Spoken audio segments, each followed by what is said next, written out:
never say die! 40 going on 14. Hello, everybody, and welcome to episode 182 of 40 Going on 14. I am Mike. I am Patrick. I'm Joel.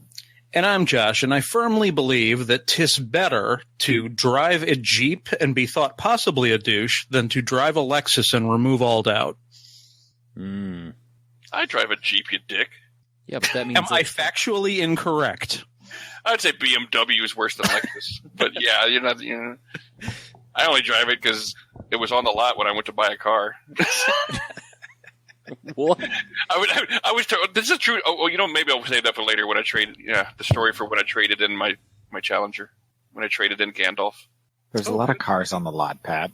We'll get there later. That's why they call it a car lot. Oh, because there's a lot of them. I got it. Huh? And if you're looking for a lot of podcasts, always go to the Podcast Collective, where you can hear such shows as the Bad Parenting Podcast, Joel's Own The Sunshine Happy Pants Hour, Mint in Boxcast, and of course the Rad Dad Radio Hour. And Sound Financial Advice with Twyla. What the I've listened to that. All right, so yeah, if you're looking for some of our older stuff, you can find us on iTunes, Blueberry, Stitcher, and TalkShoe. And if you're looking to get in touch with us, you can give us a call at 708-NOW-RAP. That's 708-669-9727.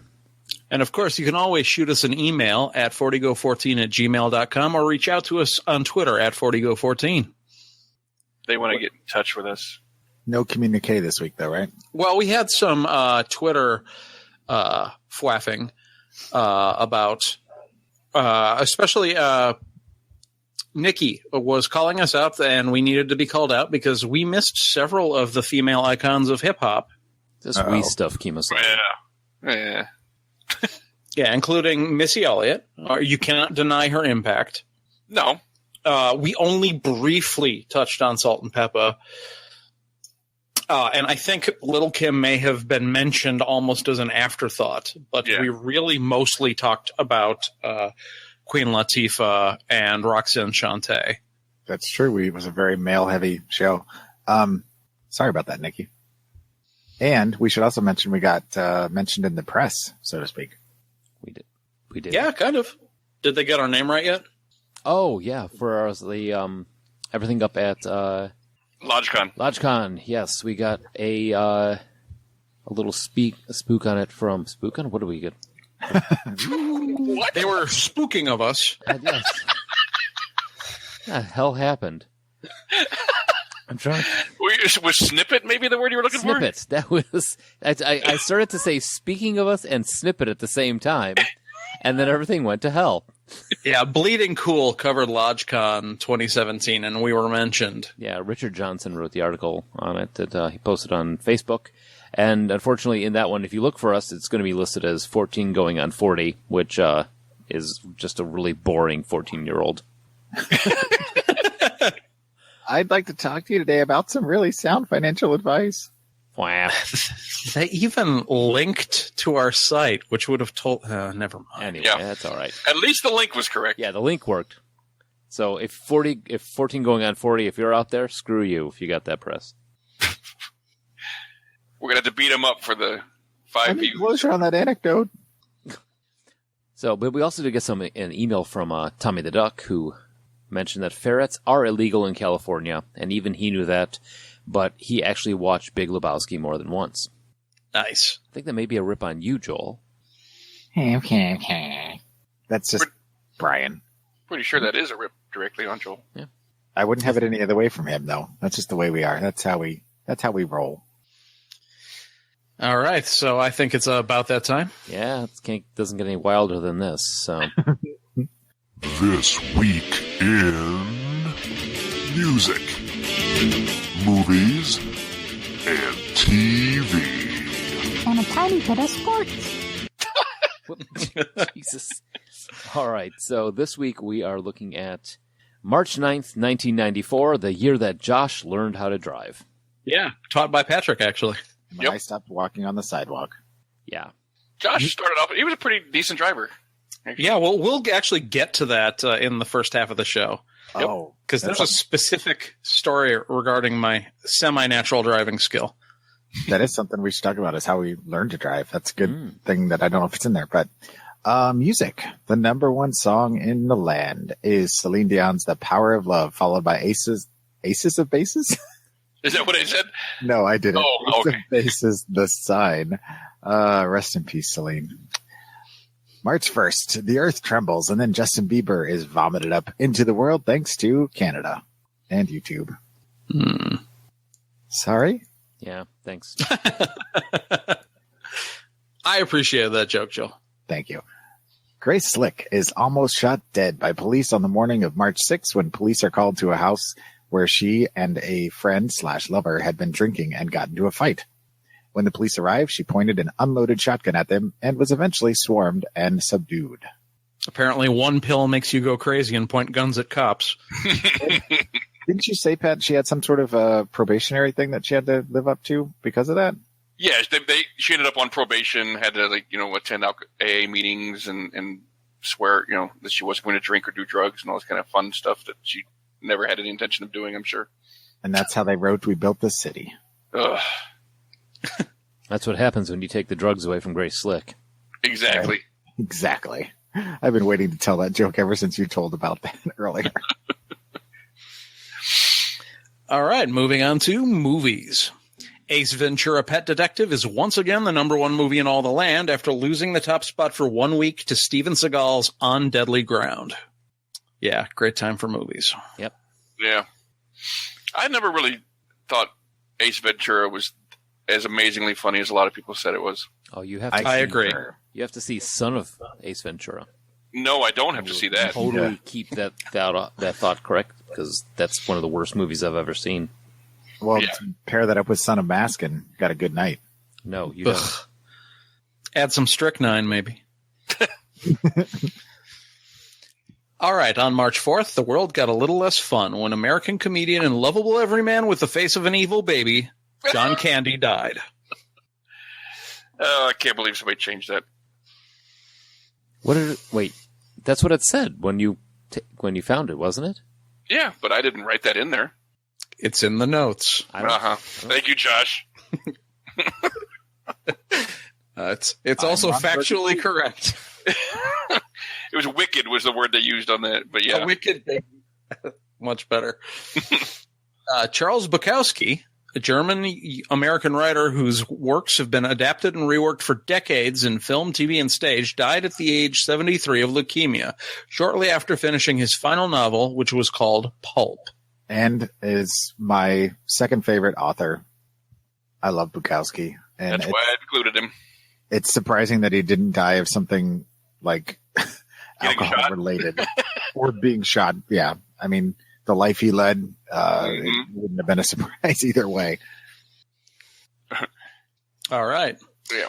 Movies released this week include The Ref, Guarding Tess, The Chase, The Hudsucker Proxy, and FWAAF, colloquially referred to as FWAF, which is our acronym of the week, which, of course, stands for Farts Work as Anesthetic, Fuckers. You are not an anesthesiologist. I beg to differ with that, Pat. I think there's been more than one time where we've been in the same room and it made everybody to go kind of numb. Yeah, pass out. I have made people pass out from my farts before, so I guess it's not like horribly incorrect. I still am eternally proud of the moment where Josh and I were in the room and I farted from the upper bunk and nearly made him vomit.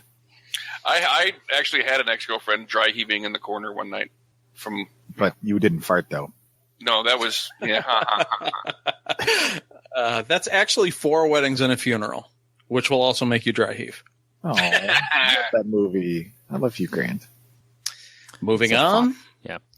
Ansel Elgort, born March 14th, is an American actor, singer, and DJ. He appeared in Carrie, the Divergent series, and The Fault in Our Stars. So good for him. I saw the first Divergent movie. I'm wondering which one he was. Elgort. They had his name, but no, they did not for the Divergent series. They didn't. Yeah, He's sort of generic looking. yeah. I don't remember. He's just kind of like one of those, background guys guys. who can always get like 8th billing, 9th billing, but never going to be a star. Did you hear what finally happened with that series of movies?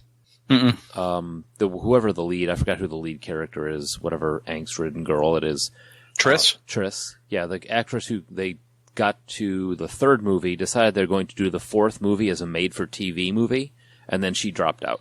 Yikes. Yeah. And she's like, I didn't sign up for this to do TV, so find yourself another Triss. And it's like hanging there right now. No, I didn't know that. I don't totally blame her, though. After 3 films, why would you suddenly flip TV? Because they all Because they're suck. not, yeah, sorry, go ahead. Because they're terrible. Yeah. The first one's not actually that bad, but the series does not go in interesting places. Yeah, I'll give you I like the apocalyptic Chicago setting is pretty cool, but... Yeah, and how they set up the factions, even though they're sci-fi angry Harry Potter. Mm-hmm. I've heard the books are better, but that's what most people say anyway. Yep. So television, or colloquially known as TV, March 5th sees the launch of Jason Alexander's Duckman on USA Network. I like this show. It's pretty funny. It was like George from Seinfeld. They just took his id and made a cartoon out of it. But it had some really, really good writing. Yeah. That and I'd like to see that show up on Netflix, and also like to see the Critic. The Critic. The Critic was fucking awesome. Buy my book. I miss that show. Let's take a look at the thermometer. So, keeping in with animation, MTV's Liquid Television ends on March 6th, which brought us some great shows such as Eon Flux and Beavis and Butthead. They got their start on Liquid Television. And also The Max. Oh, that's right. Yeah, because I could completely leave Aeon Flux behind, but that adaptation of The Max was awesome. Agreed. I liked Eon Flux. That was good stuff. The movie was shit, but I don't know either of those shows. I'm aware of Aeon Flux, but I don't know what the Max is. it's based off of a Image comic book. Yeah, I'm kind of surprised you didn't catch it just because Joel and I were watching it quite a bit around this time. Because 94, I'm pretty sure we were still in the dorms. Yeah. Nope. So Norman Pat was J. too busy eating or something. Yeah, maybe. Or working at that point. Could be. It wasn't class, I'll tell you that. Yeah, when nobody's Never ever had accused class. you. Norman J. Rambo, known as Dak Rambo, was an American television actor and starred in such classic shows as Marcus Welby, M.D., House Calls, Wonder Woman, Charlie's Angels, All My Children, Fantasy Island, The Love Boat, Hotel, and Murder, She Wrote, though he was probably best known for his role as Jack Ewing on Dallas. The show you guys won't let me do. Although no one cares about Dallas now. True. When we started doing this, the remake of Dallas was sort of fresh in everyone's mind. I gave up the fight 2 years ago. I don't want to watch the original Dallas. Yeah, I saw enough of it when I was a kid. I've never seen it. Yeah. Any show that is anchored by Larry Hagman can't be that good. So anyway, in 1991, while working on Another World, he discovered that he was HIV positive. He then retired from acting, came out as bisexual, and then later died from complications of AIDS on March 21st. Yikes. Yeah. Yeah, glad we had the nice, light, happy Dallas conversation before we got to that ending. Yeah, I'm glad it was a great little intermission there. That was... Larry Hagman ain't looking so bad now, is he, Pat? Well, he's looking better than this guy. Oh, Jesus. Uh, That's all I got. Okay. Next. No, I'm sorry. I was waiting to see if anybody had any quick conversation. Just gonna leave my comment out there like a matzo ball. That's fine. Sports. Marcus Smart, current starter for the NBA's Boston Celtics, was born on November 6th. I'm pretty sure you guys don't know who that is. You are correct. Not really important.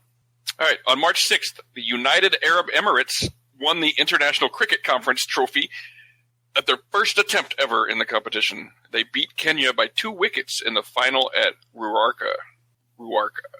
Ruaraka. I've never heard of that place. Boom, boom, shakalaka laka boom. Rock, rock, boom. Chaka Khan. Oh, Nice. Flav. Fwaff. All right, so That's the end of the tweet. give us That's it? closing music, Joel. No. Thank you. All right. Okay. For your information, Patrick, Ruaraka is in Nairobi in Kenya. Oh, well, Oh, the Right. Nairobi and Ruaraka. now I know. See, I was thinking it was the one in Alabama. Yeah, totally get that messed up. So we're talking about cars and buses and trains. And planes. And what ways have we gotten around over the last 40 years? Let's head to the Naraka Walmart. Nicer than the one here in Pigeon Toe. Nice of you, Patrick, include the private planes for Joel's childhood. We haven't used that joke in a long time, and I knew Patrick would enjoy it. All right, so going back to grade school, that's how far back I threw the notes on this one. What do you remember as the family car?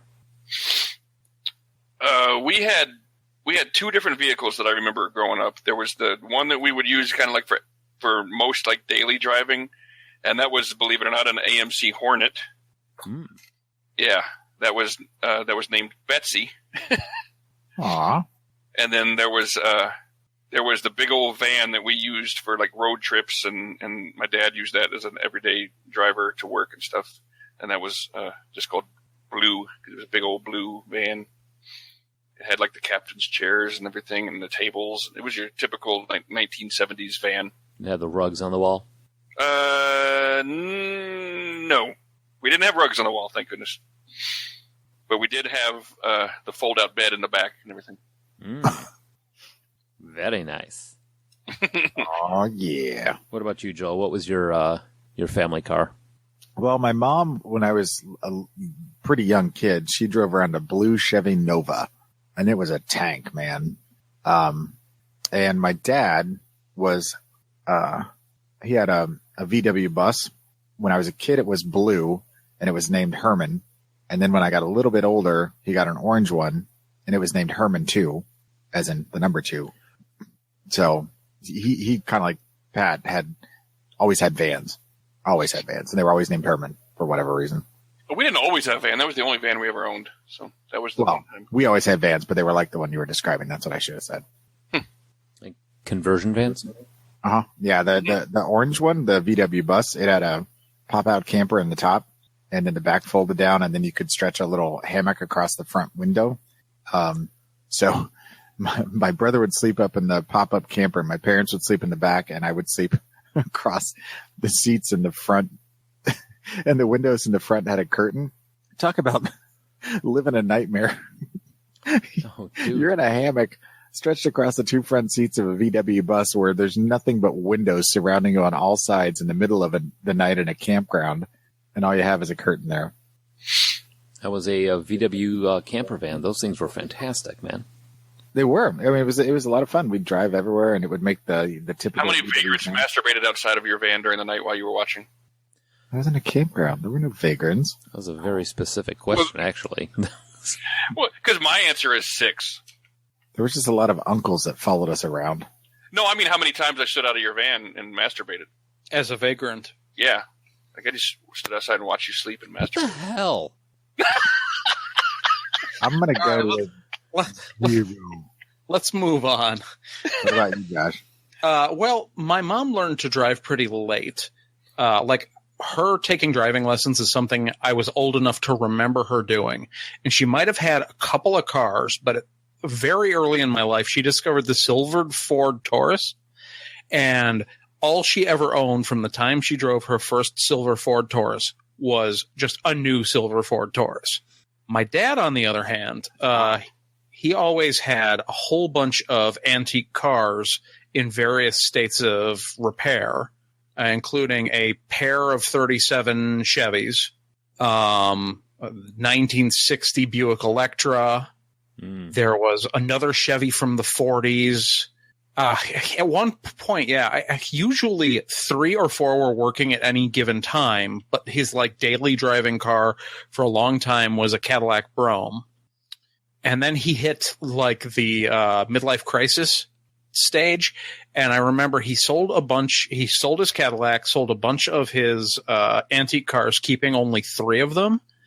And his daily driving car was a Buick Riata, which was a red sports car that was a 2-seater. So if my brother and I were going with, one of us had to sit on the little, not a seat in the back, Yeah. kind of slope where you can't quite put your feet down and you're kind of crammed up against the back window. That sounds fun. Did your mom ever explain why she was really into silver Ford Tauruses of all cars? I guess she was just like, this is my car. I mean, I'll get that way with like restaurants. It's like I try a few things, I find one thing I like, and then never order anything else. Oh, I thought you were going to say you drive them to work. I drive the restaurants to work. I love the prime rib. I will drive it to work every day. Yeah, most of the times, since my mom would take us to school, the family car, I guess, would have been the silver Ford Taurus. How about you, Mike? Initially, we had a Volkswagen Rabbit, a little brown one, which was the first car I ever vomited in. That's a little trivia for you right there. The other one we had, Joel, we were like you, we had a Volkswagen Bus, orange with the cream top, and that is like the car I remember driving in my childhood.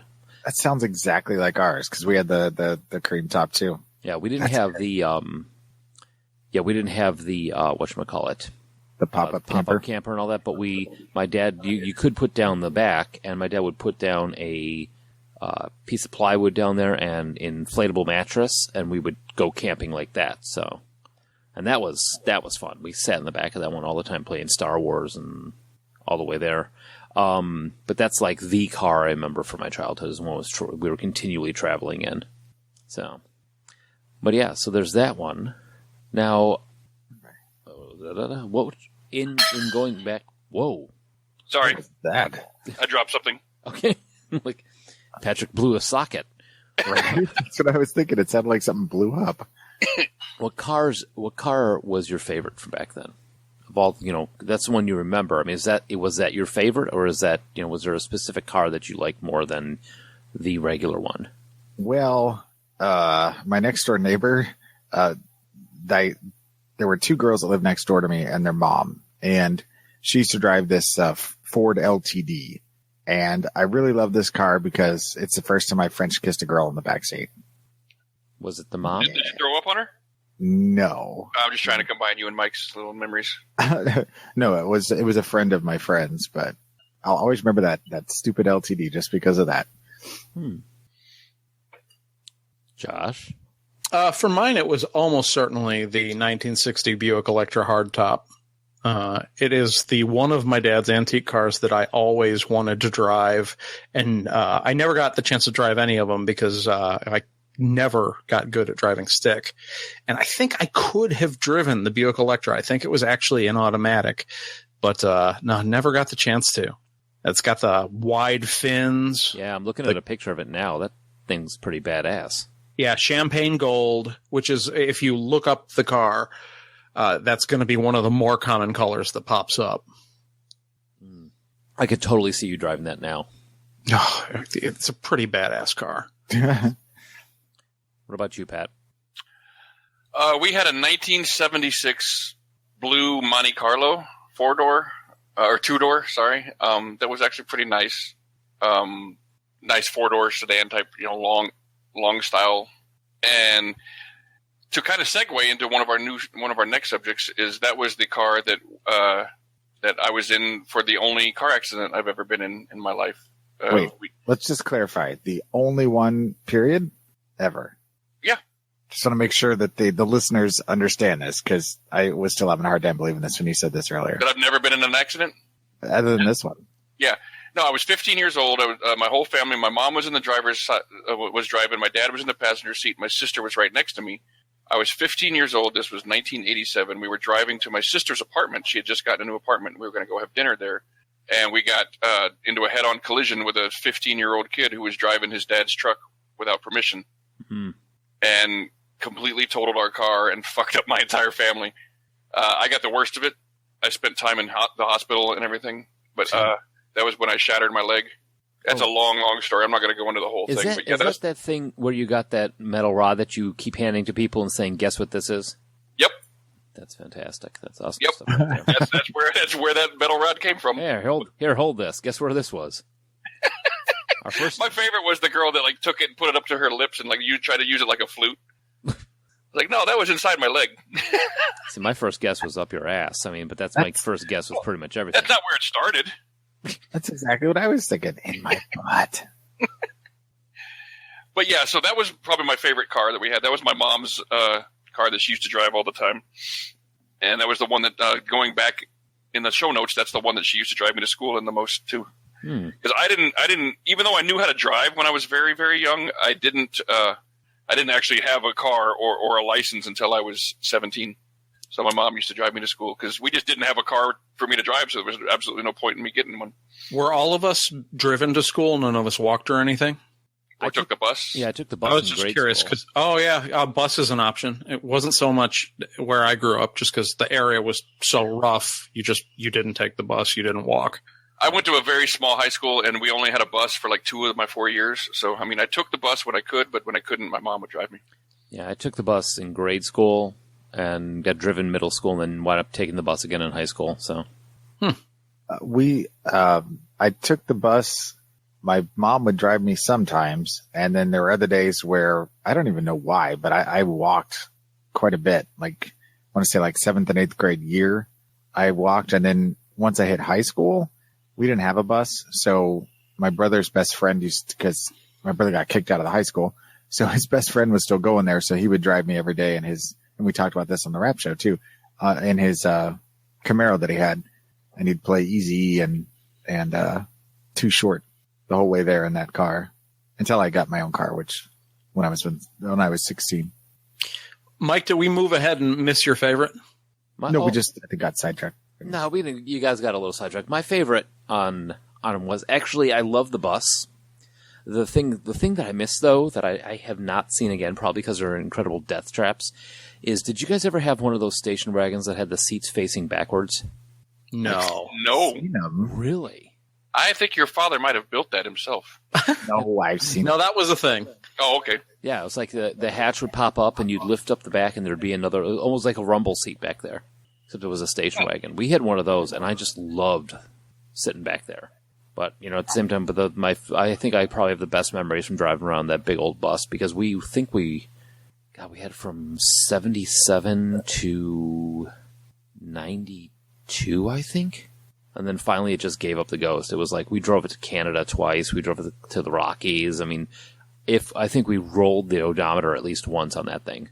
Nice. So, all right. Now, when going to school, did you guys have like the classic television style school bus, everybody screaming, yelling, throwing paper around, or how was riding the bus to school for you guys? I was going to say, neither my grade school or high school really had a bus. Maybe my high school had one, but it didn't service my neighborhood. But I know my grade school was too small to have one. No, my grade school we had one, and it was pretty. I really don't remember anything happening. That's the thing. It's like it wasn't exactly. Nothing stands out. It was a way to get to school.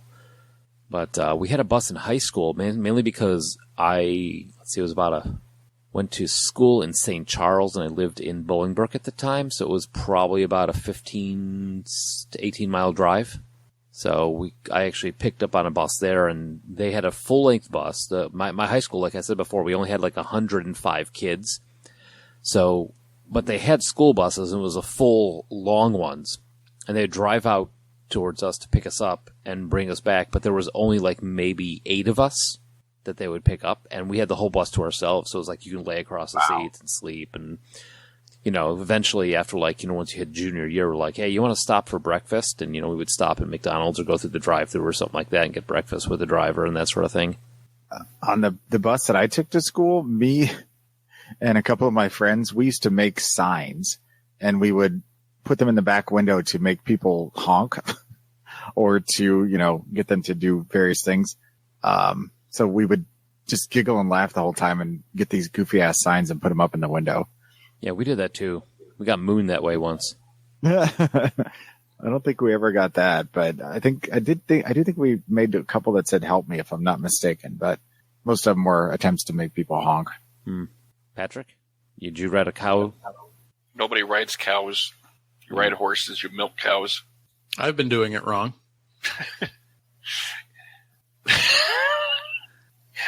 I just had this funny. I was like, I've been riding my father and milking my brother. But You? What? that wasn't sexual. Don't make it weird. No, it's weird. Let's go back to buses. Flaff? I'm going to flaff right past that one. Yeah, we had a bus for a couple of years of my high school. I went to a very small high school, and our driver was not like licensed or anything. He was just one of the teachers, and he was a maniac. Like several times, he would drive the bus like off the road and have to like recorrect and get back on the road and stuff, and like just driving so fast he's smacking tree limbs and they're just flying off the side of the truck or the bus. And he was a maniac. He would drive like 60 miles an hour down these side roads and shit. Yeah. See, my senior year, they got a van for picking us up, because eventually they're like, why don't we sell this giant bus and just get a small van since we're only picking up 6 people? And the driver that they had, they changed drivers that year too, and that got bad because we think we had the brother of your guy, because he would go down like the wrong way down alleys. So like we'd be sitting in the back listening to the headphones, listening to the Walkman. All of a sudden we see us turn, and everybody in the van be like pointing at the one way only sign, or the do not enter. And we're like, Fred, and I got it. It's okay. And then I remember, the thing was they sold the big bus and they bought this little van, and the problem is that they didn't want to spend a whole lot of money. So they got this thing secondhand, and when you turned right, do you remember the windows on the vans that you'd flip up that little thing and they'd extend just a couple inches from the bottom? Yeah. Okay. Well, they got that on in my head, you would turn right. Okay. You turn right, and the left-hand window, the clasp wasn't really secure, so it would like swing out. And he took the same route home every time, and he was so focused on driving and driving badly that he wasn't paying any attention to us in the back. And we would do things like we got a hold of the rod for the jack in the car in the bus, and every time we would go home that day, we would drive the same route, and we'd drive past a crosswalk sign that they would put in the middle. It's like a little tent sign, the handle on the top, and we got it in our heads that we were going to snag it one day. So as we're driving by, we'd stick the rod from the jack out with the hook end on it and try and pick up this sign every time we went past it. 9 times out of 10, we knocked it over until finally the actual, like, the public school called our school and was like, all right, you bitches in this yellow van, got to stop knocking our sign over, because the crosswalk guy was getting pissed off at us every day. I thought maybe somebody lost an arm or something. No. Or, somebody just fell completely out of the van when you made a right-hand turn, but... It was a different time. Yep. No seatbelts, no nothing. Yeah, you were talking about going the wrong way down one-way streets. I sparked a memory. Whenever my dad would do that, you'd point it out. He'd go, "What? I'm only going one way." That's classic. I'm glad you find this so funny, Father. Look, a truck. Yeah, I think for all of high school, since the bus didn't go from Melrose Park to Cicero, and you can't blame them, if I took the bus, it was like Pace buses. I'd have to go from Cicero to North Riverside and transfer right to like Harlem and Cermak, which ended up being the same transfer point when I was a commuter in college. I was going to say, didn't you take the bus to... Yep, college? Same bus. The same bus is pretty much, only I took a different bus from Harlem and Lake. To Harlem and Lake. In all black. Mm-hmm. And a hat. There's always a hat. And the trench coat. So, but before we get to college, yes, we should probably talk about those of you who did learn how to drive, since I followed in my mother's footsteps and did not. We did eventually. Eventually. We'll get there. I'd learned how to drive very young. Whenever I would go up to Hannibal, my grandfather would always take me out to the farm and put me on a tractor. So I learned how to and just leave you. Yeah, and then he would go home and do whatever. No, and I had a great uncle who also had four wheelers. So between my cousins and I, we would always ever since I was like 11, I've been driving tractors and four wheelers. But not like all the time. It's just when I went up to Hannibal. So I've been driving so long. I never even really. I don't even really have a story about like somebody teaching me how to drive. I just something that I always did. My dad. I just had to learn how to drive on streets. Is all because all right, these are lines. You have to stay in the lines. Things like that. That when you see a light, you got to stop. The specifics like that. That was the big thing. There's no streets or lights in in a field, obviously. All right. What were you going to say, Mike? Oh, my dad taught me to drive. I learned on. Of course he did. He's like one of the best drivers in the world. He is a damn good. Well, he used to race cars in Spain and Portugal when he was in the Navy. Yeah, that's what I mean. He's an excellent, actual, real, amazing driver. Yeah, I've been in accidents. I've been in a lot of accidents. In fact, I think lifetime I'm probably 11 or 12 car accidents, and all those were either somebody I'm on else's one. problem, or somebody else's problem, or my mom was driving. So, and that really, we had a couple bad ones with that, but. No, my dad taught me to drive on a Colt, 4-wheel drive Colt with that had 4-wheel drive on the fly. It was like had a little orange button on the stick shift, so I learned stick. And there's this little button, you press it, and it would go from 2-wheel to 4-wheel drive, which was fantastic. A lot of fun to drive that thing. My mom, excuse me, after she stopped doing social work for refugees, became a school social worker. And so she was working at one of the bigger public high schools at the time when I was 15.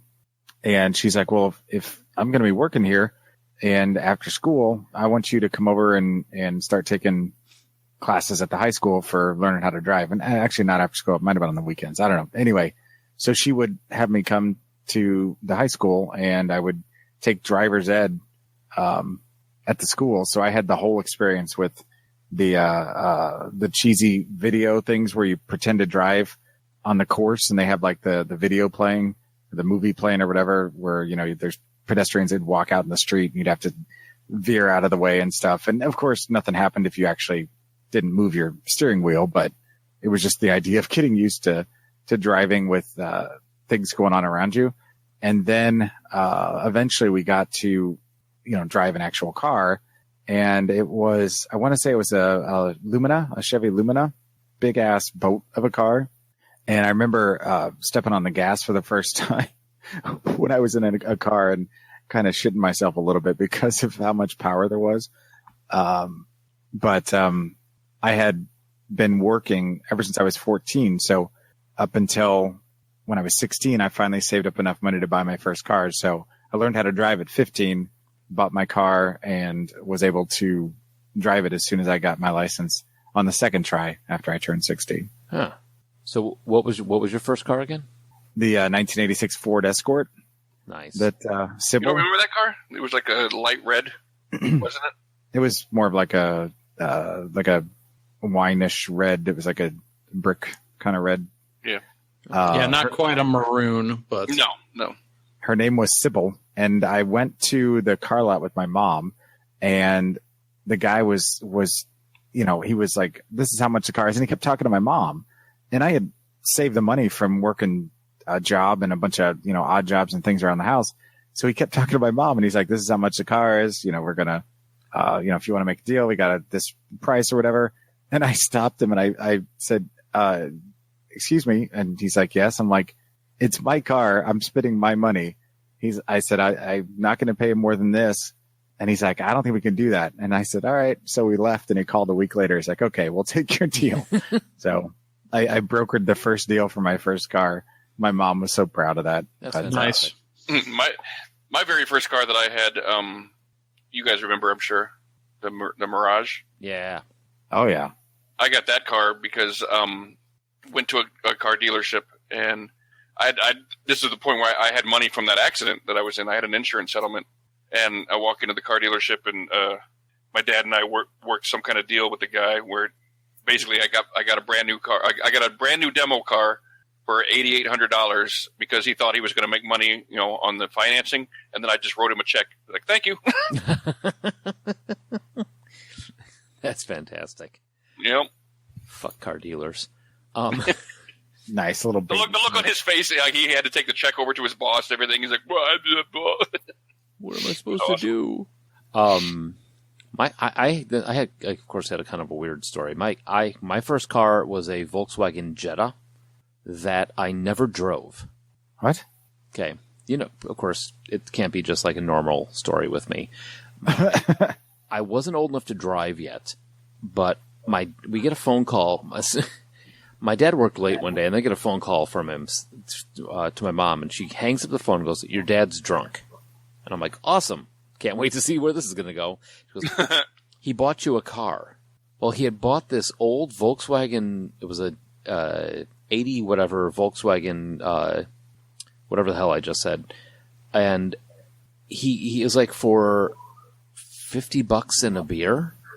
So we had to drive out to Chicago because it was from one of the guys that he worked with, pick up the car, and then he would drive back. And I remember like twice on the way back, it stalled on 55. So he had to pull over and stop, and we had to like pull over ahead of him. He'd get out, try and get the car started again, drive it back home. The thing is I didn't care about cars at that time. So I was just kind of like, thanks for the car, Dad. Don't have a license, don't have insurance, don't really go anywhere. And it kind of just sat on the driveway, and I never drove it until we finally junked it, and he got his $50 back. So, yeah, that's kind of pathetic now that I said it all out loud. So that's Well, and of course, my first car is going to have to wait like 3 more sections of the show until we almost get to the now, because my first time behind the wheel was in Patrick's Mirage. Yep. And we get to college. Now, how many doors opened when you finally did that? Yeah, oh my God, that poor car. We abused that car so badly. And how by the end of it, it had like only 2 doors worked and only 1 windshield wiper did? Everything was broken on that car by the time it finally just gave up the ghost in the middle of Illinois. Unrelated to my driving lessons. I'd just like to clarify that. It got revenge on me for all the abuse that I had given to that car because it broke down literally 200 miles south of Chicago. I was surrounded by cornfields. And I was actually afraid. I was like, I don't know how I'm going to get back to Chicago. Because I was just literally, because it had started running really badly. And I pulled off of 55 just to try and see if I can get it to cool down or whatever. And I'm driving along the back roads and the cornfields, and it just, the whole engine just blew, and I was just stuck. And I just I wasn't even anywhere near 55. I was probably a half a mile to a mile, off of 55. So what'd you do? Some old farmer drove by and saw me sitting there all stranded, and he was nice enough to give me a ride up to a convenience store. And you talk about you talk about a motherfucker trusting someone. He was driving this had to have been a $40,000 truck, just souped out, just all kinds of everything for his farming needs, right? And he goes to his farm, to his silo or whatever. He's like, I just got to go do something real quick. I'll be 2 minutes. I'll be right back, and I'll drop you off where you need to go. And he just leaves the engine running with the keys and and just gets out and walks off to one of his silos, goes around the corner, and I'm just like, I could just fucking steal this guy's truck if I wanted to. I didn't. I want to point that out. I did not. Was it ass or grass that you gave him? Yeah, he was just a nice old man, and he gave me a ride, and I went to the convenience store, and he's like, all right, well, good luck to you. And all the free sex you got. And I just randomly ran into, oh God, do you guys remember Pastor Bob, the kid we used to call Pastor Bob at school? No. I don't know if you guys knew him because you weren't in any of well, Mike was in the DCE program, so he may have. White hair, he had real white hair and a lisp, and he was always preaching to everybody. We could be in chapel, and he would still decide he needed to preach to somebody sitting next to him. Like we're already getting the full experience. I don't need you preaching to me on the side. You forget, Pat. I hung out with you guys while going for the DCE, so they really didn't associate with me. Yeah, well, that's because you associated with me. You made the mistake. I was already the black sheep of the DCE program, and then you show up and start hanging out with me. What are the odds? Yeah. So yeah, I just randomly ran into his mother and sister because I was wearing a Concordia shirt, and they just asked me if I went to Concordia, and they gave me a ride to Chicago. Did they start preaching to you?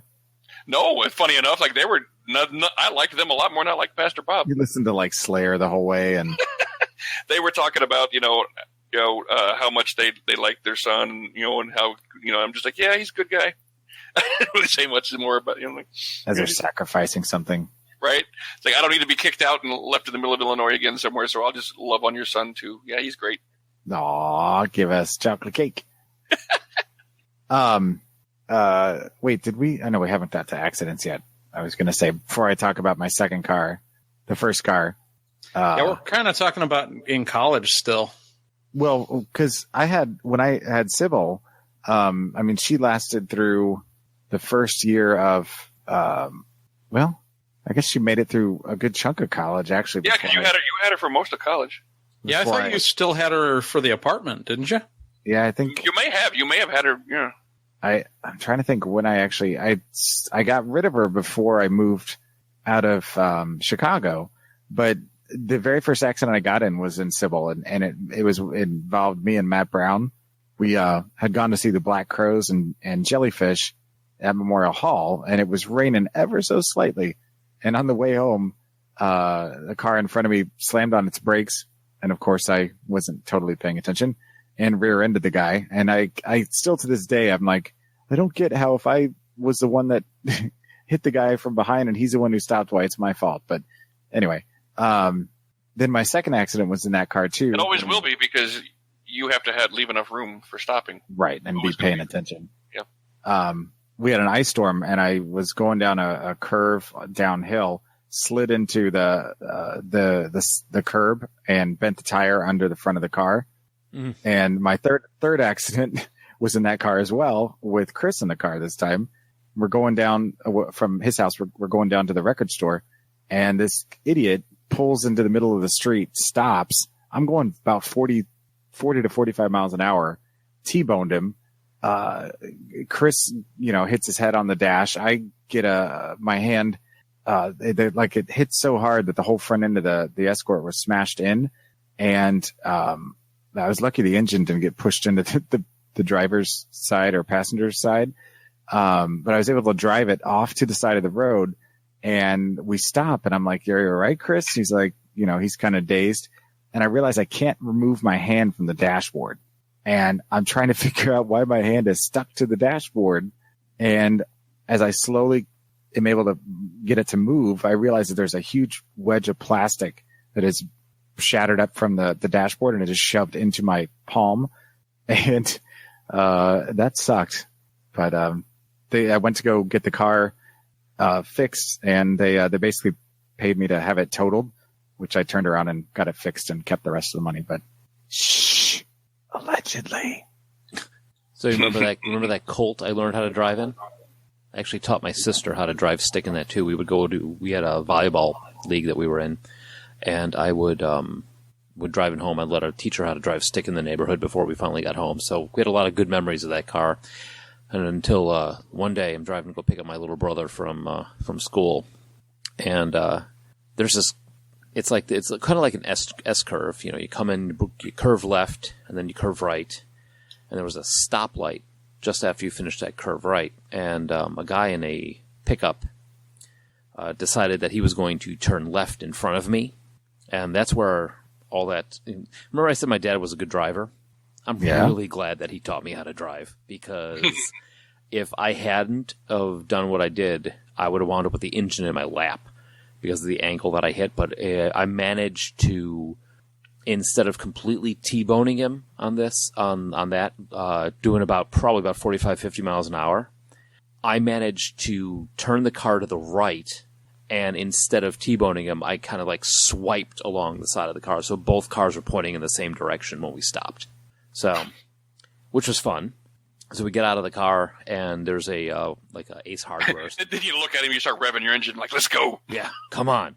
So as we're walking over, there's a Ace Hardware or something at the top of the hill over on the intersection, and we're walking over there, and the guy looks at me and goes, "Man, I didn't even see you coming." I was just like, "What was that again?" Yep. Yeah, please. I'm sorry. I'm deaf in my left ear. Say that again. Say that while I'm recording it. What? Yeah, exactly. So that thing got totaled, which was sad because it was a fun little car. It was a little zippy little thing, lots of room. could actually fit quite a few people in there for being as small as wood. You can get like 6 people in there. But we went back to the wrecking yard to go take a look at it, and it was like the engine was partially coming through the dashboard on the right-hand side and the passenger side type of thing. And so we went over there to take a look at it before they totaled it to get anything that we had left in the car out of there. And we did a little photo shoot of me being dead in the car. So like there's some pictures out there of me like collapsed and crushed by the engine and that sort of thing that we because my family's kind of messed up actually. I was going to say, that's morbid. Now, talking about both Sybil and Pat's car before it died in a cornfield, that brings up memories of how we'd frequently convoy with both of those cars completely full. And at one point or another, we'd be behind each other at a stoplight and someone would yell Chinese fire drill. Yes. And at least once, everyone would find their seats, and I found myself standing next to the driver's side, the only person out of the 8 or 9 people who couldn't drive. Like, guys? Lights green. And then I'd have to get out and run around and get back in the driver's seat. Now, who got left behind the one time? Ookie. Yeah, I'm sure we left Dookie behind. I think we also left, not Sarah Basil, the other Sarah. Boyd, yeah, behind once. And that, I think the Uki one, that was on a big intersection too. That was like that was at Harlem and First, I think. That's awesome. Because we drove off and pulled over, and he had to wait for the light to change. And that's like a 4 or 5 wide street there too. If you put in the, that's fantastic. seems about right. Yeah, that was fun. Yeah, that was always a good thing, driving around and seeing how many people can cram into a car. Like maybe we're going to go out for something to eat in the middle of the night. Which is why my doors stopped working after a while. Yeah. Yep. Well, I remember when freshman year right before probably I met you guys, all the guys on the dorm floor, when we'd go out to go get food or whatever, everybody would cram in my car because I was like one of the only people that had a car. Mm-hmm. And we would see how many people we could fit in Sybil. And it got pretty cramped in there. Why did you call her Sybil? Because she had multiple personalities. Okay. Well, that makes sense. Sometimes she ran really great. Sometimes she was problematic. Sometimes she made weird noises. Sometimes it always seemed like she was a different car depending on the day of the week. So that Mirage was the first car that I never named. Or not the first car, the only car. Yeah, I've got names for every car I've ever had. I name almost everything. So which car was it that you had, Pat, that Josh almost got run over in? That was the Mirage. Yeah. And I almost got run over while I was riding in it, in the back seat. So you were in the back right seat, I believe, or was it the behind? It was the back right. Mm-hmm. Yeah. Yep. And all of a sudden we're driving along, and I feel boom, and my head hits the window. And people are looking at me like I'm screwing around. I'm like, what was that? Boom. Because I always wore the long black trench coat, and I didn't notice that the belt from the trench coat was trailing so far out. You were on the side of the door that didn't open, so you had to slide all the way over, and there was a little bit of a gap between the door, and you could see the ground because the door didn't shut properly. Yep. And your belt slipped out in that little gap. Yep, and it slipped so far out of the car that it was catching under the wheel while we were going. The belt to your trench coat, we should point out. Yes. The belt to my trench coat around the middle, it was trailing so far that it was getting caught under the wheel and trying to pull me out of the car through the door. And with the door in the bad shape it was, if that belt had gotten tied around the axle or whatever, you might have just gotten sucked right out of the fucking car. And I was in the back seat with you when that happened, too, because I remember you're sitting there, you had that initial, ow! What the hell are you doing? Ow! Yeah, we were headed to the River Forest Grill to plan for Gen Con. Yeah. AKA Gossage Grill. Yep. Yeah. Talk about a greasy spoon. And I had no idea what was going on, and Josh is trying to say, he's like, stop the car! I'm like, why? Ow! That's fantastic. I thought you guys were just messing with each other in the back seat or something.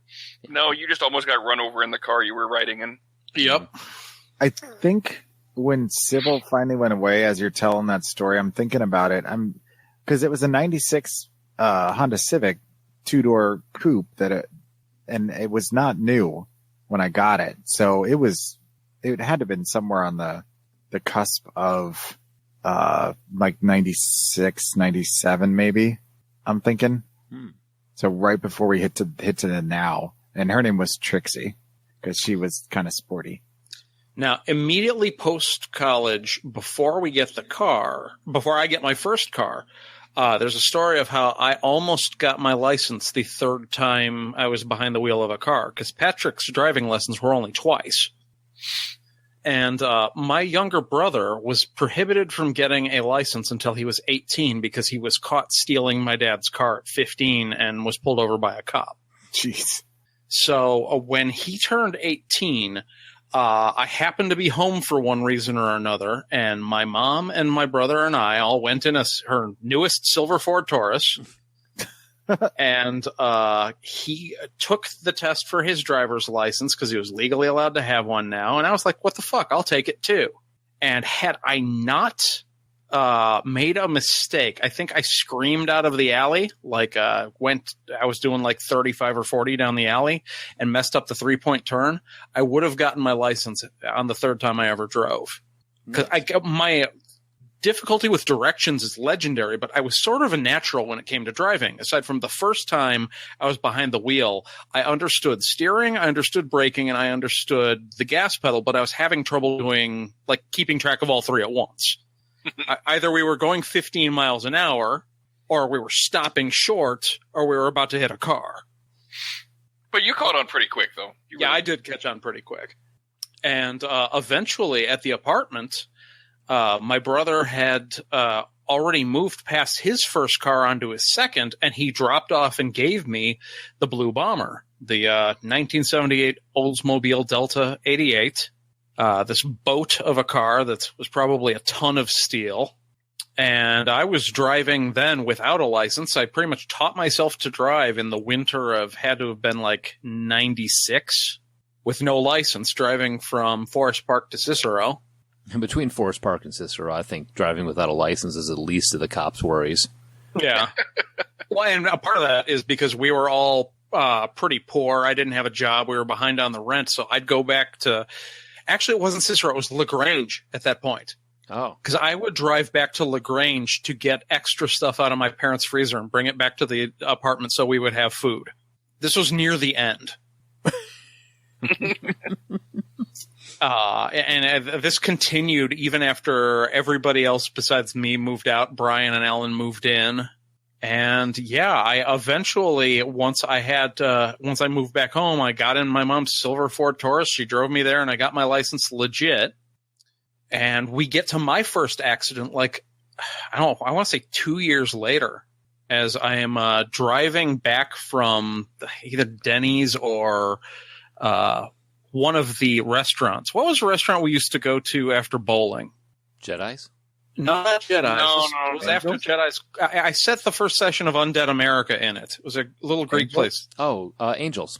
Yeah, it was Angels. Yeah. Driving back from Angels with Christy Rohde in the passenger seat, headed to Dean and Gretchen's. I'm at a stoplight, and a guy in a little sedan was drunk off his ass, didn't stop at all. He just plowed full speed into the back of the Oldsmobile, which completely crumpled his front end and dropped my bumper about an inch and threw the stereo into my lap. It barely moved the car, since the car weighed about twice as much as his did. And despite the fact that both of his headlights were smashed out and the front of the headlight was the entire front was crumpled in, the drunk guy got out of his car, stumbled around a little bit, and I was like, all right, I'm calling the police, stay here. He's like, yeah. He gets back in the car and runs off on me. Oh, Jesus. Did they ever catch him? No, I got a police report and got his address, but nothing ever came of it. And I was talked into going to the emergency room, though there was nothing wrong with me. Well, you literally were driving in a tank, so... Yeah, I mean, because I think the rear left quarter panel was crimped a little bit, the car was never the same after that. Plus, I mean, it was just an ancient car. So I got to one December where it gave up the ghost on me. And I had this car. I barely remember. It was this dark green little piece of crap. Couldn't even tell you what it was, because 4 days later, as I was driving to College of DuPage, it crapped out on me. Oh. And that's when I got the car that would be come to known as the Flintstone car. I don't know if you guys remember my hatchback. Kind of. No. I had a beige hatchback that I think it was driven by a little old lady because it spent most of its time like on a lawn somewhere. So it was pretty old. I think it was like an 82, but it didn't have very many miles on it. What I didn't realize is sitting on the lawn for a long time, the bottom was starting to rust out. So I had all sorts of fun. Like the doors would all freeze up and I'd have to climb in through the hatchback over 2 levels of seats occasionally. One time we decided to load that sucker up with like 9 people. And I went over one of those. It's not quite a median. It's got like the little jagged concrete things that are supposed to just be like a rumble strip. Mm. With 2 or 3 people in the car, you can make it over that no problem. With 9 people in the car, I tore the rust out of the bottom floor of the car, and all of a sudden you could see the street. Nice. And I still drove it for another year, which is why that car was known as the Flintstone car, because people were joking if I needed to stop, I could just put my feet down through the floor. Nice. Now, when Susie and I lived down in Georgia, we had a Chevy, not Camaro, Chevy Knight on horseback. Another word for a knight on horseback. Chevy Cavalier? Cavalier, yeah. We had a Chevy Cavalier, 2-seater. Okay, you know what? I just remember that was a car that we were in when I slipped and fell and hit my face on the floor at the gas station. So it was a stick. Driving one of the best stories ever. Oh, God, yeah. Driving around that one. Now, it was, who was it? Joel, were you there? Wait, when you hit. When I wiped out at the gas station? Oh, just me, you, and Will. That's all. Oh, Yeah, I wasn't okay. there. Yeah, me, Will, and now we're in this conversation. We're in the car, literally not 5 minutes before this happened, but we're talking about driving stick shift, and like, oh, I love driving stick. Pat, you're like, I don't know how to drive. Hey, Will, do you know how to drive stick? Oh yeah, I totally know how to drive stick. Well, we stopped to get gas. We're in the gas station, and it was really foggy out and kind of wet that day. Pat's walking on one side of the candy aisle. I'm walking on the other side, and in Pat's eyes, I just disappear. I turned to my left just to look out, just do whatever. I turned back to my right, and Mike is just gone. What had happened was I took a step forward with my right foot. The floor was wet. I slipped and just face planted. It was like landed on one knee and my face. So now I have to go to they're like, I got to go to the emergency room because Pat's looking at me and he's like, "You got a concussion, man." I'm like, "Yeah, I hit my face on the cement floor." Yeah, he finally gets up and he's got blood on his face and he's looking at me all like, "Oh." Yeah. You're not good. We need to take you somewhere. Remember, you take me to the front and you're like, to the front counter. And he's like, "Oh God, yes. Give me some of the 2 of those Tylenol." And she's like, "That'll be $1." And Pat just, I remember because you looked at her and like, "Really?" You're just, yeah. He just wiped out and smashed his face on your floor because your floor was wet, and you're going to try and charge me for the Tylenol I'm giving him. Yeah. So, well, the thing is, I'm like, I'm all right. I don't need to go to the hospital. But then they're like, well, there's a clinic just up the street. So I turned to Will, and I'm like, Will, I can't drive. I'm like, I can't even see straight. You're going to have to drive us over to the clinic so they can check me out. And he looks at me and he goes, I don't know how to drive stick. And Pat and I are like, we literally just had this conversation. We're like, you just said you could drive stick. And he goes, I was joking. I'm like, that's the worst joke ever. Why would you? What kind of joke is that? So now I'm driving myself to get checked out for a concussion in the fog with a stick shift with this idiot sitting next to me, poking me in the side going, "Don't pass out. Donk. Don't pass out. Donk. Don't pass out. Donk." So this is literally the thing that our parents always told us. This is why you need to learn stick, because what if one of you falls down and hits your head on the floor? Exactly. Except Yep. Will's parents said, just tell them you can drive stick. If anybody asks, just tell them. Yeah. But then say it's a joke. Right. And that was a lot of fun to drive that one. But the reason I go back to that one was when we were in Georgia, we had a near miss accident that probably would have killed us. It was back when I was working in my internship. I was working at a church out there, and the roads out in Woodstock, Georgia, are super twisty. crisscross all over the place type of thing. So we're coming back from something we had there in the morning. It was Ash Wednesday. We're coming back from Ash Wednesday. We come around this turn, a left turn bank around there, and there is a car in our lane barreling right at us. Again, I thank my father for teaching me how to drive. I managed to drift it sideways down a hill so hard that there were branches stuck between the rim and the tire. Damn. Yeah. So I mean, managed to pull that one off. We get down there, and the guy comes out, and he's like, "Oh, guys, I'm just so tired. I couldn't." The guy fell asleep at the wheel, and we almost had a full head-on collision. So, but that car, I missed that one. That one was a nice little 2-seater stick, good little engine there. It was a lot of fun to drive. Are we to anybody else's cars before the break? I don't know. Because I think I had one more before 2000. I had my sister's for a little while. She couldn't afford the payments anymore, and I took it over for her.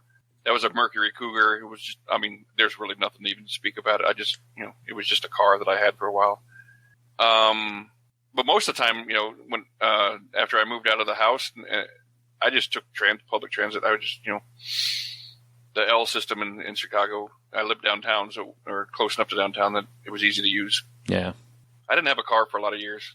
Well, when you lived in Oak Park, River Forest area, you really didn't need it. You had the Green Line right there. And I'm talking about when I lived in Old Town and Rogers Park and everything. I had a car when I was with Angela because Angela had a car. She had a Ford Taurus. Was it silver? No, it was black. Mike made reference to the car that was way too good for the way I treated it. Maybe my favorite car ever, and I just treated it so bad, and I feel kind of guilty now. It was my Mazda 626. It's a blue car with every single possible option. It had the power sun and moon roof. It had power everything. The seats moved, remote start. My first 2 cars with remote start. It had oscillators on the air conditioning vents, which was the thing that everyone was wowed by. You'd hit the button and they'd just go back and forth like an oscillating fan. Didn't take much and I for us, just didn't get the oil change when I should have. And one time I wasn't paying attention, and apparently there was a leak with the transmission fluid, and I drove it until it was empty from transmission fluid and blew the trans. Mm. And even after getting the transmission rebuilt, it just never drove the same again, and I ended up having to get rid of it like a year later. The car was far too good for me, and I just drove it into the ground in like 3 years. Well, that's what I did with the Mirage. Was I threw a rod because I ran out of oil, and you can't drive across. You can't drive a 5-hour road trip with no oil in your engine. It doesn't work out well. That's upsetting. All right, let's take a break now. We can go get our oil change out. Yeah, that takes us up to 99, I'm sure. Just about, yeah. All right. Something wrong with my car. I should probably get it looked at. Because in 99, I was with Angela, so I had the Taurus. So. Ain't got no oil in it. What? He ain't got no oil in it. My car? Never mind. Break.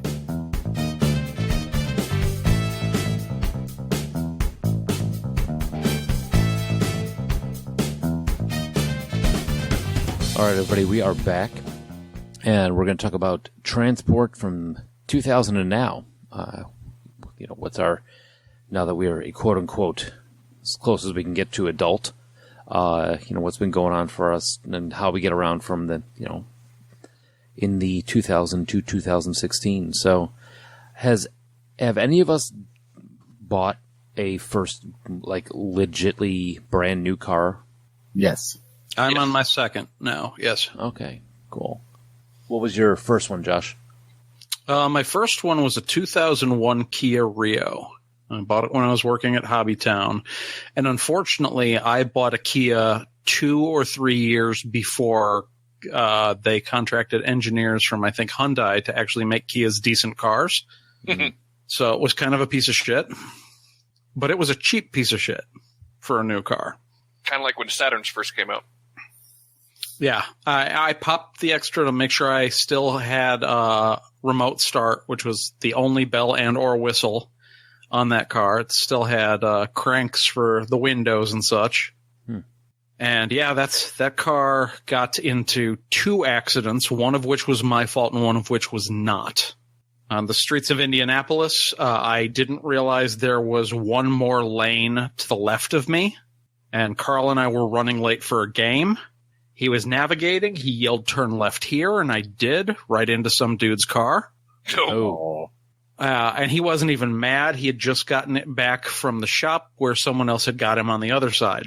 Damn. And then Sarah and I, a few years later, I got rear-ended again. Oh, And that it was raining a little bit. There was an older guy who didn't see very well. He shouldn't have been driving. He rear-ended me, and I think we were about to go out of town for something. It might have been Gen Con or Origins again, and I was stuck in an SUV rental on this guy's dime until they got the Kia fixed again. But I want to say, despite the fact it was a piece of crap, it probably lasted me, I don't know, till 2009. Oh, that's a good run. So, yeah, our first one was a Volkswagen, not Volkswagen, Jesus, what am I thinking? Saturn station wagon. That silver thing that we had for a long while, actually just got rid of that about 2 years ago. Mm-hmm.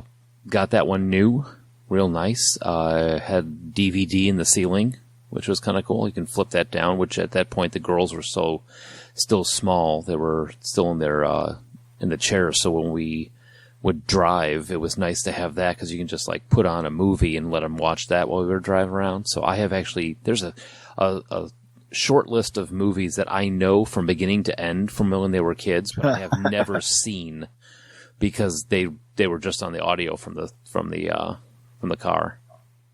It also was pretty cool because it had RCA jacks in there, so I can actually plug a PlayStation in there and play PlayStation 2, which was pretty sweet. But yeah, that was the first one we got for real. Go ahead, Joe. Right before Juliana came along, was trying to figure out what would be a good kind of family car, and bought a 2002 Toyota RAV4, which, is kind of the half between SUV, half between car kind of thing. And got that. It was brought in. I think it had like 5 miles on it, maybe a little bit more, when I drove it off the lot for the very first time. And that was a weird feeling, having a car that was, no other owners, brand new, a couple of bells and whistles, nothing crazy. But I remember driving it home from the dealership and just kind of being like freaking out that I was going to get into an accident with it on the way home the first day. And her name was Isabel. And incidentally, something I forgot to mention, every single car that I've ever owned, from the Ford Escort to my Kia that I just bought I guess I've had it a year and a half now. The very first song I played in every single car was Get the Funk Out by Extreme. Weird little thing. That is, never mind. That is what? Very strange. Strangely specific. Well, not even just specific. Just like, that's not even, Extreme had like 4 good songs, and that was not one of those 4, for one. I own all of their albums, including, well, anyway. I know you like them, but that's not one of their better songs. I don't even know why you would. You're going to say, I know you like them, but that's no excuse. I think what had happened was the Ford Escort didn't have, it had a factory radio in it, and my brother was really into, the big bassy speakers and the pull-out Kenwood or Alpine, stereo things. And so he hooked me up with the one of those pull-out systems in the Escort. And I remember the first time I got it, I had a tape deck, and I was all excited to try it out. And of course, the first thing I had an Extreme cassette with me, and I popped it in and Get the Funk Out. Had, a nice little bass line to test out the sound, and it just became a tradition. So when I got the Civic, same thing, and it just kind of carried on in every single car since then. That's always been the very first song I played in any car I owned. Do you continually carry some sort of Extreme media with you at all times then?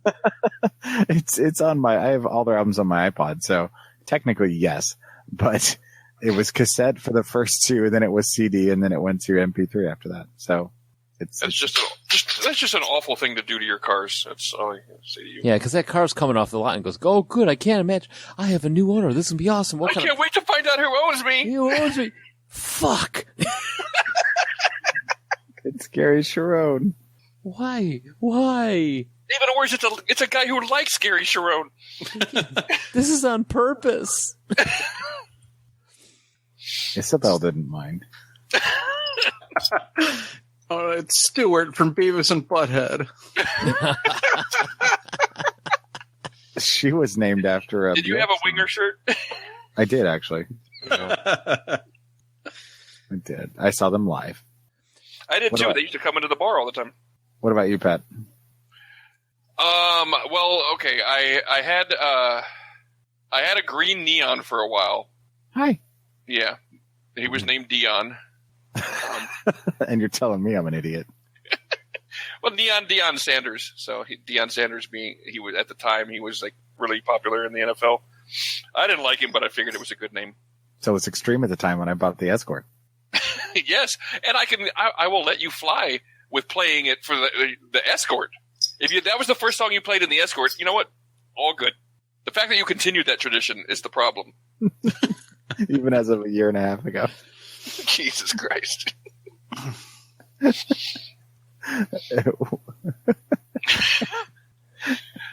Anyway, so I had the neon. I got that from a guy that I knew from poker. I just bought it off of another guy for like $2,000 or whatever. It's just a little beater that I drove around for a while. I traded that in for a Mercedes. Drove that around for a while. That's a very long story. Basically, the guy who sold me that told me that he was a dealer who could, who sold luxury cars on the side. He was a guy that played at poker. And long story short on that one, I never, in the 3.5 years I owned that car, I never got a title on it. Holy I think what he left out was the word meth. He was a meth dealer. No, he was just a guy that, that basically was doing this janky way of working around selling cars. He was doing his own thing on the side, and he had a buddy that had a dealer number that he used all the time for all his transactions. And when I bought the car off of him, like a month after I'd bought it, the guy that he was using got put in jail. And so he didn't have a dealer number to use, so he could never get me any paperwork on it. And it was a nightmare of situation. I was driving around for like 3 solid years in a car that I had no registration on. I had no insurance on. I had no proof that I owned this car at all. Allegedly. Because I don't want to have to cut all this out. Right. No. I don't care. You can leave it in. But this was the car that I drove up to Chicago in when I lived up in Chicago the last time. So it had been parked in Mike's driveway for 6 months. So, and I couldn't sell it. I couldn't do anything. I didn't know what to do with it. And finally, somebody else in poker that used to be involved in cars herself years ago, she got friends in the business to help me out, and they jankied up some kind of whole thing and got me what was my first ever brand new car.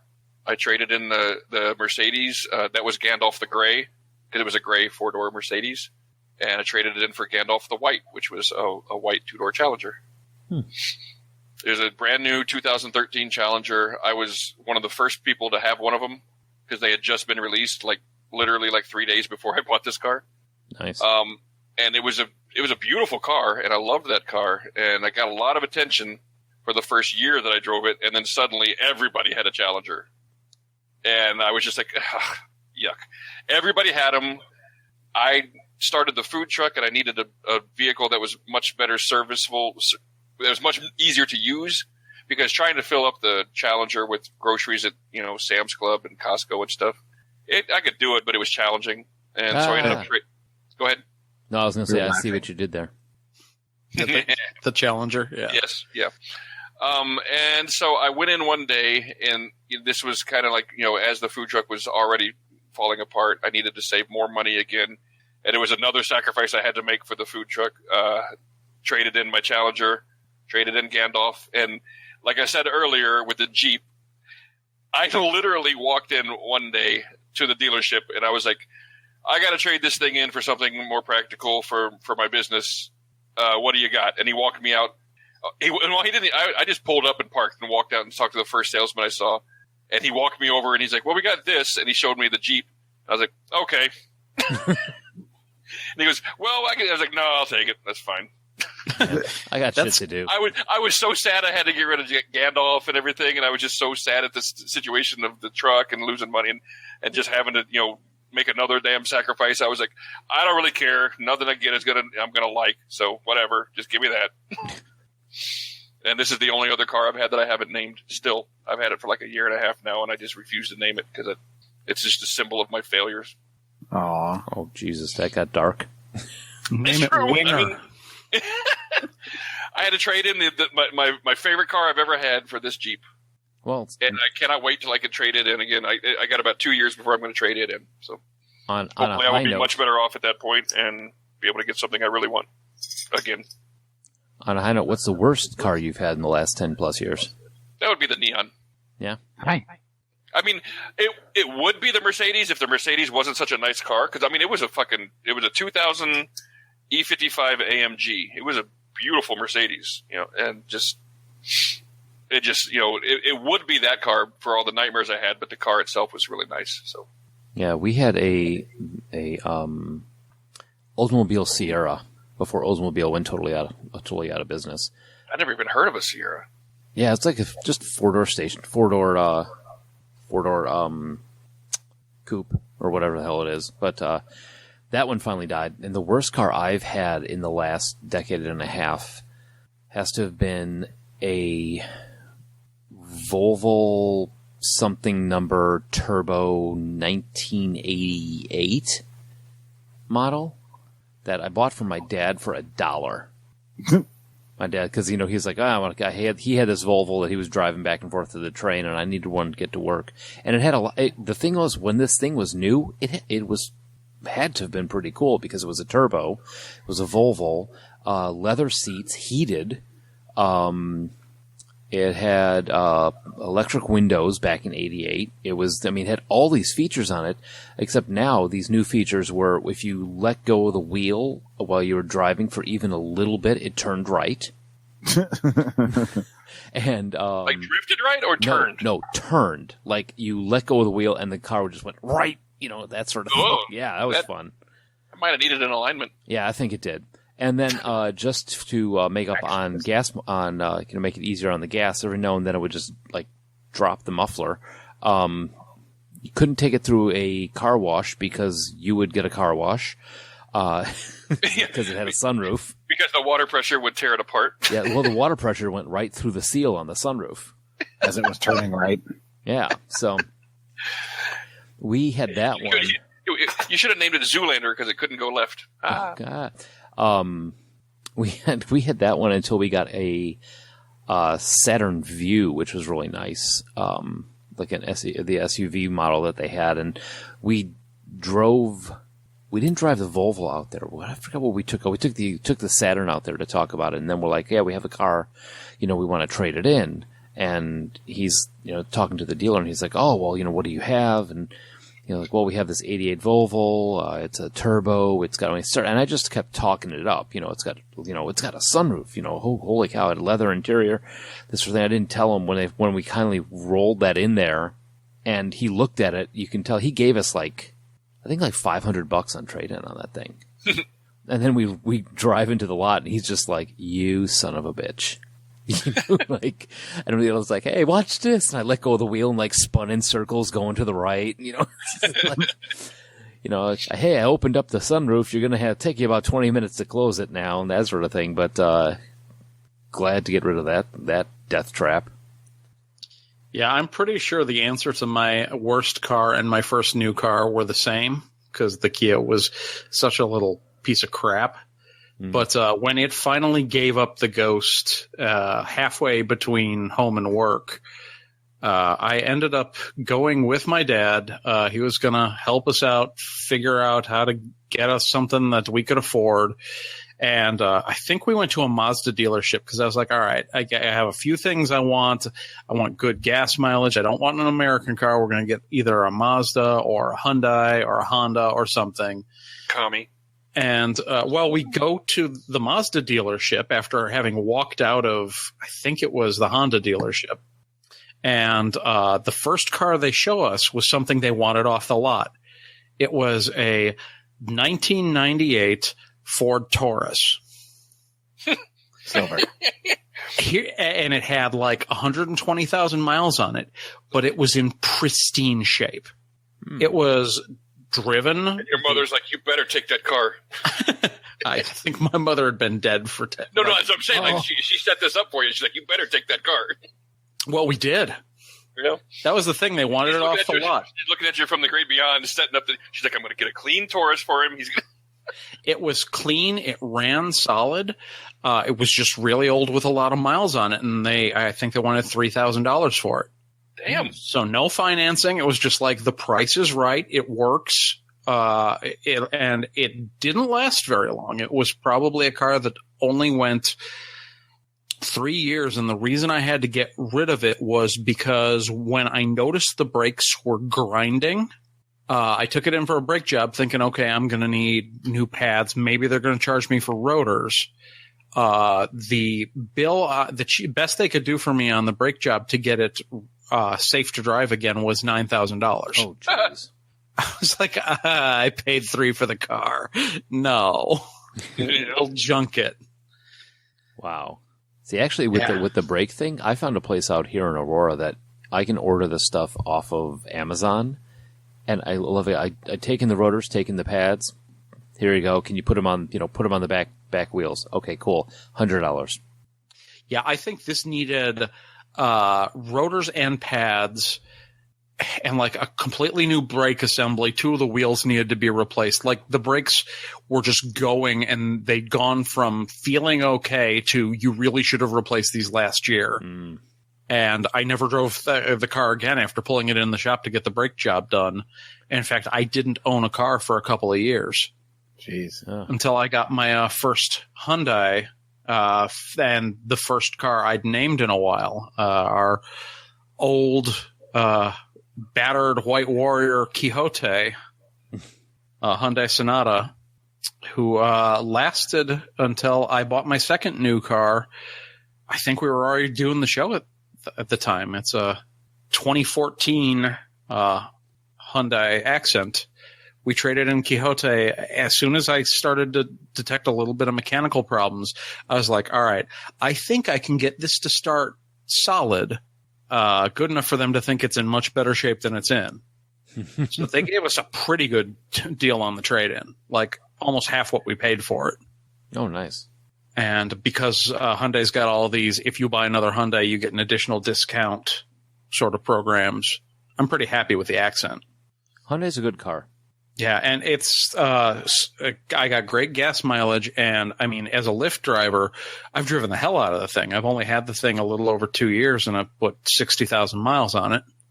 Oh, wow. And I know Pat's ridden in it. Yep. I've ridden in it. Yep, that's right. Joel rode it to Gen Con and back. Yeah, and it was perfectly fine. Yep. Nice, clean little car. Well, during the run of Isabel, the RAV4, realized it needed a second car and went to the lot and bought a 2001 Buick LeSabre, which wasn't a bad car. It had some of the bells and whistles. Actually, had heated seats and was not a too terrible car. And then when we moved back to Illinois, the RAV4 was starting to get on its last legs. It was about 10 years old at that point, and the LeSabre, which had not been named at that time, was parked in front of the apartment we were living in when we first moved back to Rockford. And this car is not the worst car, but it kind of got to get to that point. All of a sudden I hear a huge crash outside, and I go outside, and the car that was parked, and this is, those are not little cars, was parked right near the edge where the alley was that led back to the garage where the RAV4 is parked. It had moved from that spot to about 20 feet or more forward up onto the curb and into a tree because a PT Cruiser that was going down the street rear-ended it. Oh. It was parked. Both of us were inside, and we're inside for the night. And this idiot wasn't paying attention. He said he wasn't on his phone, but there's no other way he could have hit that car without seeing it, because it's not like it was, a little car. Barely. Yeah, and that's like, come on, dude. You bought a PT Cruiser. We already know you make poor life decisions. Right, exactly. And the PT Cruiser was barely damaged. That's what blew my mind, because here's this, giant LeSabre that was thrown forward quite a distance from a dead stop parked by this PT Cruiser. So I had to stand out there, file a police report. It was totaled. It wasn't going to be drivable again. So it totaled it. The RAV4 was on its last leg. So went and, got rid of both of those cars, got the 2008 Hyundai Elantra that was, the first car I've ever financed that was used, which is still being driven today. While we had that car, then we got the car that was the worst car. We inherited a 1999 Buick LeSabre from, my in-law, my grandparents-in-law, I guess you'd call them. Incidentally, the first Buick LeSabre was called Smashy, because after the accident, that's what the podcast people called it. The Hyundai Elantra is named Elizabeth, as in girl with the dragon tattoo. And then this second Buick LeSabre, because it was another LeSabre, was dubbed Smashy 2. Well, Smashy 2 was never in an accident, but it very, very quickly proved to be a garbage car that didn't work well. It's sitting out in front of my house now with two flat tires and the trunk taped shut with duct tape, and hasn't been driven in probably a year and a half since I got the Kia. And I don't have the title to it, although the title's been signed over. It's not actually ever been put into my name. So it just kind of sits there. And then the last November, not this November, the one before, is when I went and got the Kia, whose name is Missy. And so far, I've been really happy with that car. I was looking to get another Toyota or a Honda, or even a Hyundai, but came across this Kia, and of course now they're being manufactured by the Hyundai people, and it's been a really good car so far. Am I the one who's been in the most recent accident? I think so. I haven't had one since the PT Cruiser incident. I haven't had one since 1987. So we about had 4 years ago. 2 this year, but I wasn't driving. Right. Yeah. And my last one was in May. Fortunately, I wasn't driving for Lyft at the time. You guys remember when this happened, I assume. Mm-hmm. I was going to pick up Sarah from work, and it was raining just a little bit. I was going to turn left as basically on a green. It turns to yellow. I'm in the intersection. The yellow's turning to red, and in the rain, people are blowing through the yellow. The yellow goes to red, and I'm blocking the intersection. So I'm like, well, shit, I gotta go. I make my left turn, and girl's looking at her phone or something. She's rushing the light. It's been red for a good 2 seconds, and she crashes into me. I almost make it through. I see her. I lay on my horn, and she hits me in the rear right wheel hard enough to spin the car completely around. Mm. And then when the cop shows up, she lies and says that the light was still yellow. So I get a ticket. Yeah. It's my word against hers. So yeah, I'm out my deductible. I can't work because I drive for Lyft. Sarah has to buy a bicycle to get to work. Jeez. Yeah, I was off the road through Cinco de Mayo for like a month and a half. Yeah, it's the biggest suck. Yeah, my most recent car, Suzanne actually had 2 accidents in the same month. She the car that I have now is pretty small, but she got merged into by one of these gigantic like SUVs out in Naperville and crushed up the front fender. That got taken care of because apparently the woman that hit her had like a record of doing things while on her phone. So, and then like after we got the car back, it was like maybe 3 days afterwards, she got rear-ended right just outside of our house, not too far away. enough to embed the license plate holder into my back bumper. So, but I was able to, buff that out, so it's all right. But Nothing a good buffer won't fix. nothing a good buffer won't fix. Yeah. But we also talked about rental cars. Have you guys had any standout rental cars? I rented a Corvette once when I was in Las Vegas at one of the fancy rental places. Yeah. I wanted to get a Ferrari or something like that, but I was like, I know I'm going to do something stupid, so Might as well make something you might as well be might be able to pay off if you destroy it. yeah. Well, no, it's just one of those things where I was like, if I scratch a Ferrari, that's like $1,600 or whatever, and I was like, if I scratch a Corvette, whatever. I did think it was amusing when I got into that last accident in May. I had 3 free days of car rental, and I think I paid for 2 more. And as I'm turning the car in, I noticed the first 3 letters of the license plate are FML. Oh, jeez. Yeah, I rented a car to get from Branson, Missouri to Indianapolis for Gen Con one year, trying, to do that drive to get up there. Right. And in the lot, they're like, I was going to get like a mid-size, just enough to throw my stuff in and get there. And they're like, hey, would you like an upgrade for free? And I'm like, free sounds good. What do you got? They gave me this Cadillac, and I have to say it's quite possibly one of the best cars I've ever driven. I mean, it was like literally like driving your living room down the highway. I had air-conditioned seats, which was fantastic. That was what I loved about the Mercedes. Was it felt like, I mean, it made drive so easy because it felt like you were just it felt nice sitting in a lazy boy. Yeah. Mm-hmm. It was the only catch is like every 30 miles I had to refill. It was a lot of fun to drive, but I mean, it was like one of those things where like I couldn't drive this thing every day. Oh yeah, well, the Mercedes had a 22-gallon tank, so I could get just fine. I mean, the gas mileage was average, but I didn't have to fill up very often. Yeah. So, what's your ride now? What's everybody driving now? I got a 2010 Jeep Liberty. My 2010 Kia Forte. And I got the 2014 Hyundai Accent. I got a 2012 Hyundai Veloster. I like that car. It's a fun car. Yeah, I really like that car. I considered getting one of those when I was looking before I got the Kia. Yeah, it's. I never heard of one until you had one. Yeah, me either. They didn't come out to 2012. It's the first year they were out, and it's got a nice. I mean, this initially was supposed to be just my get back and forth to work car, and unfortunately the Saturn Vue's transmission blew out a year after we got it, and we just haven't been able to pick up another car on it. So now, like, we drove down to Florida. It's 3 women packing all their stuff to get down to Florida for a week. There's not a lot of room in that car anymore. But it is a lot of fun to drive. It's a manual, got a nice little sound system in there, but it's not super fast, but it's a lot of fun to drive.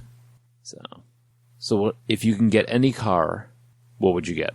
What's your dream ride? Well, when I was younger, it used to be like a Ferrari or a Lamborghini or something. But I think nowadays I'm just more into I just want like a $100,000 luxury sedan, like a top of the line Mercedes or something like that, or a Bentley or something. Oh, nice. Bentley. Mine will probably always be a candy purple 1969 Plymouth Hemi Cuda. That's very specific. I'd like to have a 54 Corvette convertible, ragtop convertible. That would be nice. That is so oddly specific. I mean, you can look it up. It is the like the peak of the muscle car. Yeah, that's a sweet car. I've seen it is a 1969 Plymouth Hemi Cuda. Cuda short for Barracuda. Yeah. Unfortunately, a 1971 in pristine condition goes for $3.2 million. Oh. Chump change. So, it is considered the holy grail of the muscle car world. And that was one of the things I liked about my Challengers. It looked like one of the old school muscle cars. Yeah. I guess kind of a dream car.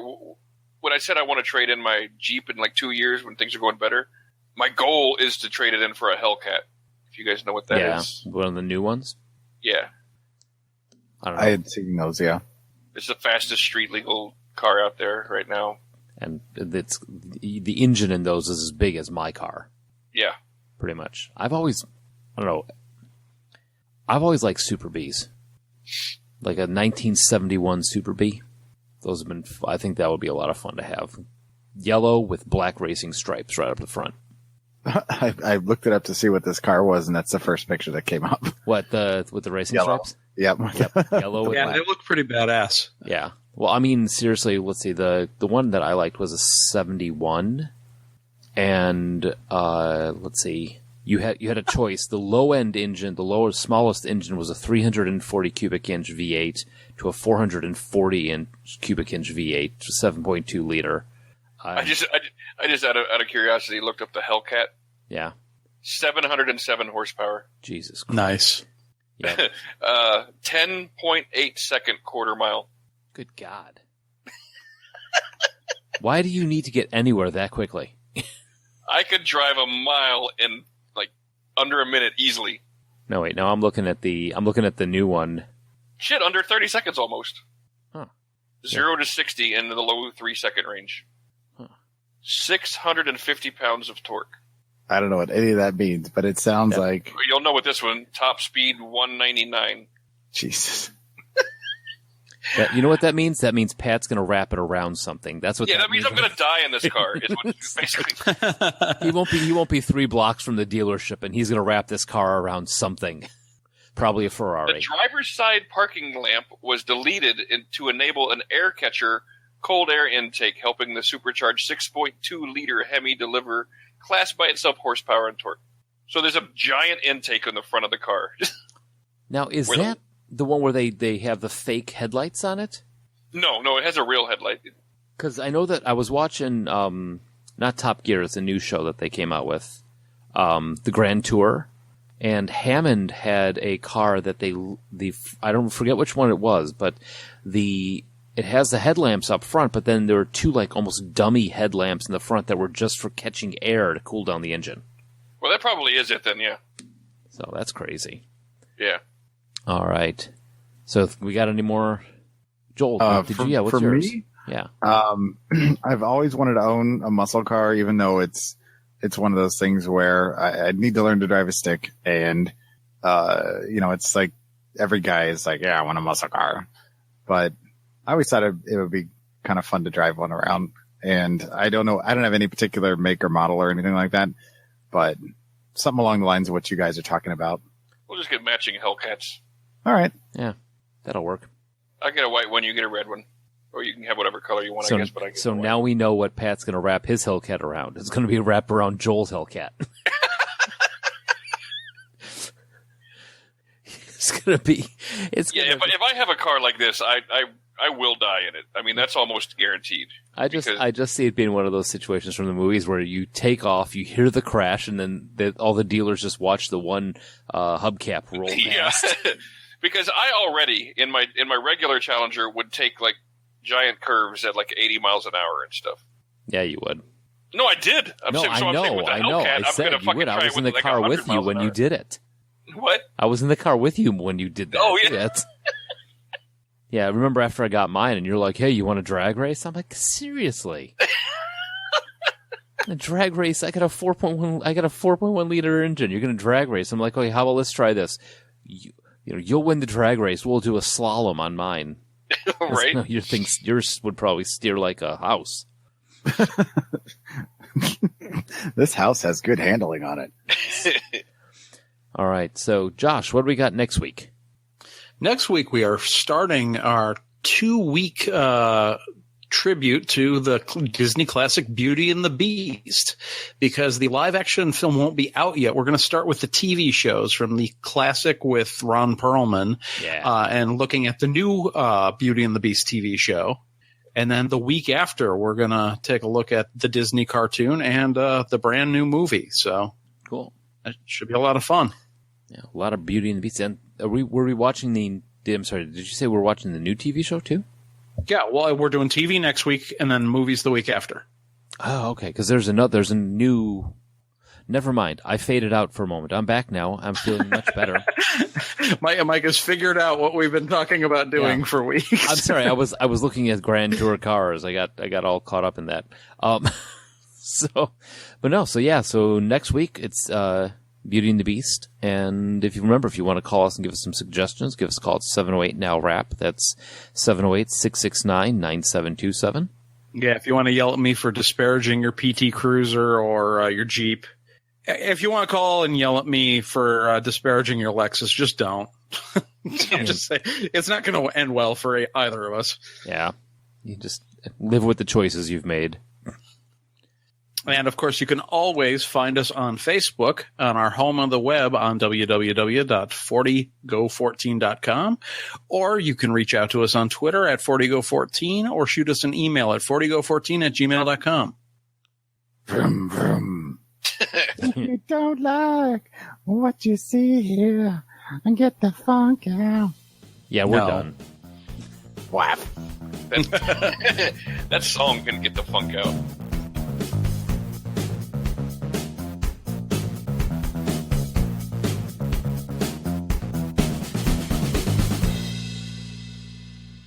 Flaff. Oh, it's a good thing Joel was around for that because that would be his thing of the week. What? I missed something? Yes, you did. You missed like 45 But we're not going to tell you because you will use it. It's like handing a grade school or a bazooka. Exactly. A trombone bazooka. Whap. Flaff. Whap. I want to know.